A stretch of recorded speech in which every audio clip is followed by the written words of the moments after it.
నేను birth certificate అడిగాను. సచివాలయం దగ్గరికి వాలంటీర్ వచ్చి అప్లికేషన్ పూర్తి చేయించుకొని సచివాలయానికి తీసుకెళ్ళి మళ్ళీ వారం రోజుల్లోనూ 10 రోజుల్లోనూ తెచ్చిచ్చేవాడు. డెత్ సర్టిఫికేట్ అడిగాను, తెచ్చిచ్చేవాడు. ఆస్తి సర్టిఫికేట్ అడిగాను, ఎన్కంబరెన్స్ సర్టిఫికేట్ అడిగాను, తెచ్చిచ్చేవాడు. ఆనాడు సర్వీసెస్ అనేటటువంటిది ఇంటి దగ్గరకు వచ్చినాయి.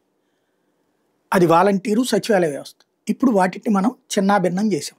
చేసి అసలు అవన్నీ ఎందుకయ్యా, వాట్సాప్ గవర్నెన్స్ అని ఉంది, అందులో మీకు ఆటోమేటిక్గా మీ ఇంటికే వచ్చేస్తాయి అనేసి 2 ఏళ్ళు అయిపోయింది. ఆ వ్యవస్థను చిన్నాభిన్నం చేసి ఇక్కడ జరిగినటువంటి అక్కడ లంచాలకి తావులేదు. ఇప్పుడు ఇక్కడ ఆఫీసుల చుట్టూ తిరిగి లంచాలు ఇచ్చుకుని తెచ్చుకోవాలి. ఓ మార్కు లిస్ట్ కావాలి, యూనివర్సిటీకి వెళ్ళాలా, యూనివర్సిటీ చుట్టూ ఎన్ని రోజులు తిరగాలో తెలియదు. అదే నేను సో ఇయరు, నా సో హాల్ టికెట్ నెంబరు, నా సో మార్క్ లిస్ట్ కావాలంటే వెంటనే వచ్చేటట్టు ఉండాలి కదా. వాట్సాప్లో యూనివర్సిటీలన్నీ అనుసంధానం అవ్వాలి కదా, ఎందుకు జరగట్లేదు? ఎన్కంబరెన్స్ సర్టిఫికేట్ ఆటోమేటిక్గా వచ్చేయాలి కదా, ఎందుకు జరగట్లేదు? ఇవన్నీ వాట్సాప్ గవర్నెన్స్లో వస్తాయని ఆశించాం.